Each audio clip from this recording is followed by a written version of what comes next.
Assalamualaikum warahmatullahi wabarakatuh. Perkenalkan, nama saya Maulidah Triandini, NPM 190200014, kelas A4R1A. Saya di sini akan mempresentasikan materi tentang investasi. Pengertian investasi. Investasi adalah suatu aktivitas menempatkan dana pada satu periode tertentu dengan harapan penggunaan dana tersebut bisa menghasilkan keuntungan dan meningkatkan nilai investasi. Tujuan investasi dalam bisnis. Dari pengertian investasi di atas, investasi merupakan kegiatan penanaman modal yang memiliki beberapa tujuan. Tujuan dari investasi antara lain, yang pertama, mendapatkan penghasilan tetap. Sebagai contoh, jika Anda menanamkan modal pada suatu perusahaan makan, Anda berhak mendapatkan beberapa persen keuntungan perusahaan secara rutin selama Anda menanam modal di perusahaan tersebut, sehingga dalam hal ini Anda akan terus menerima royalti atau keuntungan. Yang kedua, memperbesar usaha. Selain dalam bentuk keuntungan berupa uang, dengan berinvestasi dapat digunakan untuk memperluas sosial, memperbesar usaha, dan yang lainnya. Yang ketiga, jaminan bisnis.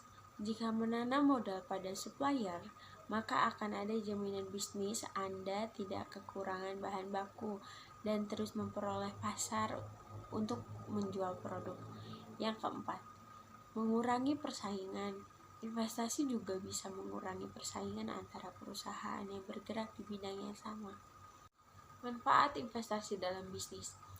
Investasi dalam bisnis bermanfaat untuk antara lain, yang pertama, meningkatkan aset.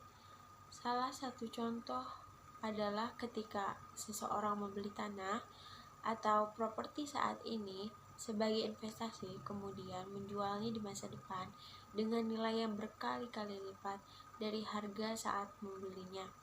Yang kedua, memenuhi kebutuhan di masa mendatang. Berinvestasi pada saat ini tujuannya untuk digunakan sebagai pendukung kebutuhan hidup di masa depan. Salah satu contohnya adalah berinvestasi dalam emas, di mana tujuannya adalah untuk dijual di masa depan sebagai dana pendidikan anak. Yang ketiga, gaya hidup hemat. Dengan berinvestasi, maka seseorang akan berupaya untuk mengalokasikan uangnya untuk hal-hal penting saja. Pada akhirnya, hal ini akan membuat orang tersebut menjadi lebih hemat. Yang keempat, menghindari terjerat hutang piutang. Masih berhubungan dengan poin yang ketiga, gaya hidup hemat. Dengan gaya hidup yang hemat dan sederhana, tentu saja seseorang akan terhindar dari masalah hutang. Bentuk-bentuk investasi. Pada umumnya, bentuk investasi dapat dibedakan menjadi dua, yaitu yang pertama, investasi pada aktiva real. Ini adalah investasi yang dilakukan seseorang dalam bentuk kasat mata atau dapat dilihat secara fisik, misalnya investasi emas, properti, tanah, logam mulia, dan lain-lain. Yang kedua, investasi pada aktiva finansial. Ini merupakan investasi yang dilakukan seseorang dalam bentuk surat-surat berharga, misalnya saham, deposito, dan lain sebagainya. Selanjutnya, jenis-jenis investasi. Ada beberapa jenis investasi yang umum dilakukan dalam dunia bisnis, antara lain, yang pertama, deposito. Penanaman modal dalam bentuk simpanan uang kepada suatu perusahaan dengan jaminan investor akan menerima keuntungan berupa bunga dalam jangka waktu yang sudah disepakati. Investasi dalam bentuk deposito ini dibedakan menjadi dua, yaitu deposito berjangka dan deposito sertifikat deposito. Yang kedua, saham. Investasi berupa saham sudah umum dilakukan pada perusahaan-perusahaan besar. Saham adalah bentuk lain dari aset perusahaan. Misalnya, jika Anda memiliki saham 50% dari suatu perusahaan, maka sama saja Anda memiliki aset setengah dari total aset yang dimiliki perusahaan tersebut. Saham umumnya dibuat dalam bentuk surat berharga yang menunjukkan kepemilikan. Yang ketiga, obligasi.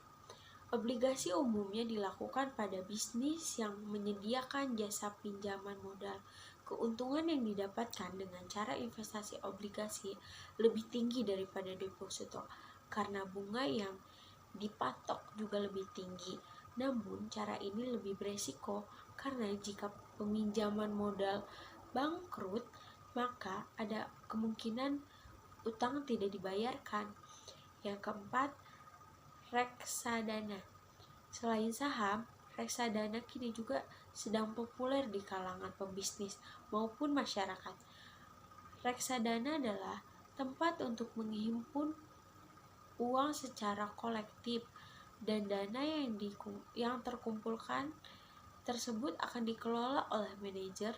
Untung dari rugi akan dibagi rata kepada seluruh investor, sehingga reksadana bisa disebut juga tempat berkumpulnya para investor. Yang kelima, investasi properti. Jika investasi ini termasuk investasi non-real karena bukan berupa uang namun berupa bangunan seperti rumah, gedung, atau apartemen. Bentuk investasi ini terbilang paling menguntungkan karena harga jual properti jarang turun, bahkan selalu naik. Yang keenam, emas. Investasi juga bisa dalam bentuk emas.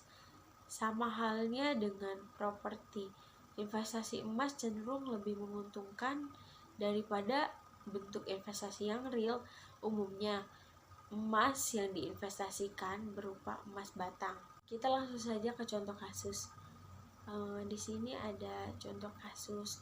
PT Perkasa ditawarkan sebuah proposal investasi berupa pabrik pengolahan limbah karet di Pontianak dengan usia proyek direncanakan 7 tahun.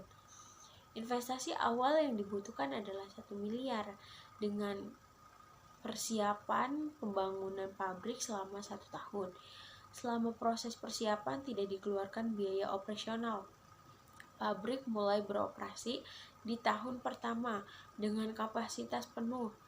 Biaya-biaya maupun penerimaan hasil penjualan dianggap tetap. Biaya operasional per tahun 200 juta dan penerimaan per tahun 400 juta. Nilai sisa dari barang modal pada tahun ke-7 saat perusahaan ditutup adalah 0. Jika dana berasal dari pinjaman dengan bunga 15% per tahun, apakah proposal tersebut akan diterima atau ditolak? Di metode non-diskonto ini dapat kita uraikan dengan membuat tabel. Direncanakan pabrik hanya berlangsung selama 7 tahun. Jadi, kita hitung dari tahun ke-0 sampai tahun ke-7. Kas keluar atau kas di tahun ke-0 itu 1.000 juta atau 1 miliar. Kas masuk belum ada karena belum beroperasi. Arus kas bersih B dikurangi C. B-nya itu 0, C-nya itu 1.000. Jadi hasilnya min 1.000. Akumulasi arus kas bersih tentu saja min 1.000. Di tahun pertama, kas keluar. Di dalam soalnya, biaya operasional per tahun itu dianggap tetap. Dari tahun pertama sampai tahun ke-7 itu 200 juta. Maka di tabel kita tulis 200 juta. Nah, kas masuk di dalam soal diceritakan dalam per tahun dianggap tetap, yaitu 400 juta per tahun. Maka dari itu tahun pertama sampai tahun ke-7 itu 400 juta. Arus kas bersih dengan rumus B dikurangi C. Benefit dikurangi cost, yaitu benefit Untuk tahun pertama 400, kosnya 200. Karena semuanya sama sampai tahun ke-7, itu ditulis 200 juta. Nah, untuk akumulasi arus kas bersih di tahun ke-0 ini min 1000 juta. Kemudian penerimaan bersih 200 juta. Berarti tinggal min 800. Masuk lagi 200. Tinggal min 600. Masuk lagi 200, tinggal min 400. Dan masuk lagi 200. Hasilnya min 200. Kemudian masuk lagi 200. Hasilnya jadi 0. 0 di sini artinya sudah memasuki titik impas di mana modal sudah kembali atau balik modal. Kemudian di tahun ke-6 mulai ada keuntungan 200 juta dan di tahun ke-7 ada pemasukan lagi 200 sehingga bernilai 400 juta. Total kas keluar 2.400.000. Total kas masuk 2.800. Arus kas bersih 2.800 dikurangi 2.400 adalah 400 juta. Kita lihat BC rasio atau benefit cost ratio. Nilai B dibagi C sama dengan didapatkan dari B dikurangi C, yaitu 2.800 dikurangi 2.400 sama dengan 1,17. Kalau melihat data ini dianggap lebih dari 1, maka proposal diterima. Kalau menggunakan metode non-diskonto, karena metode ini lebih cepat. Selanjutnya metode diskonto. Kita lihat menggunakan metode diskonto perbedaannya apa dan seperti apa.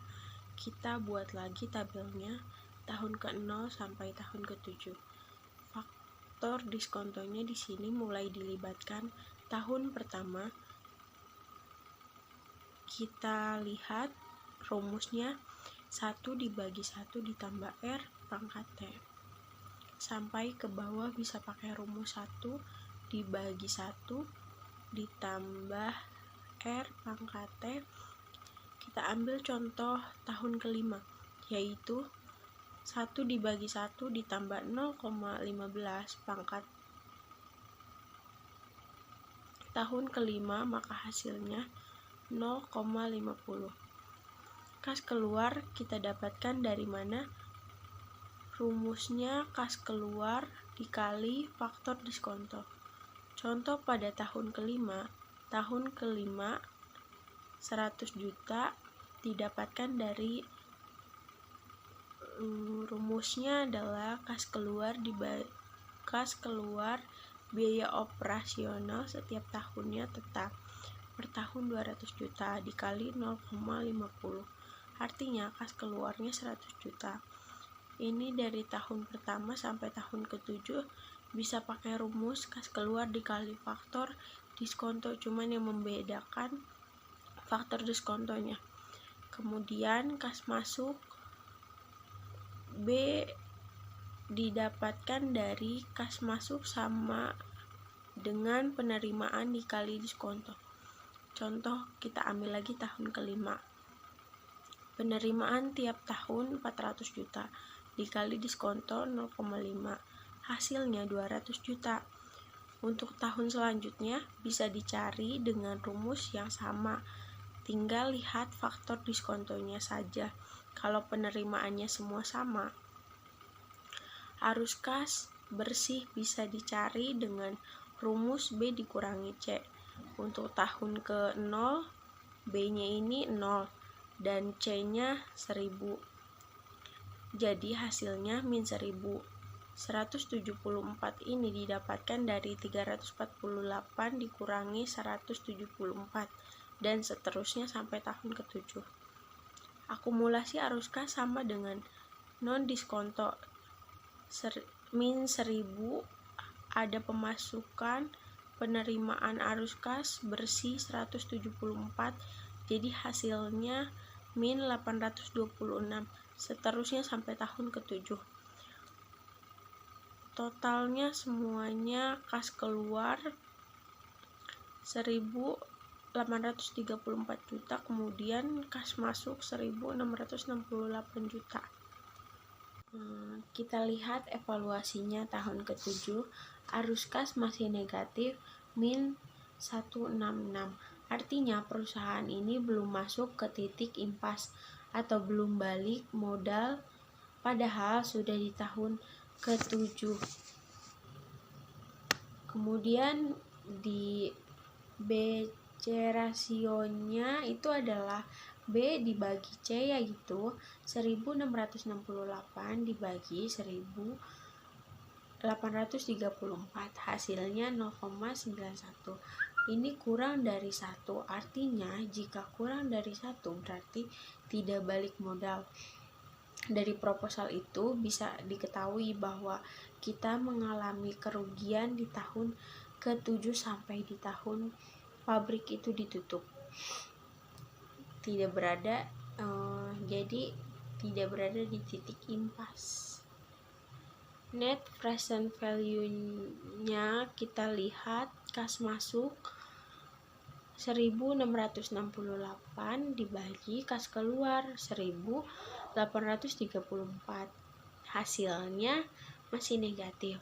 Sebaiknya proposalnya kita tolak karena perhitungannya ini masih negatif, tidak mendapatkan keuntungan. Sekian presentasi yang dapat saya sampaikan, kurang lebihnya mohon maaf. Wabillahi taufiq wal hidayah. Wassalamualaikum warahmatullahi wabarakatuh.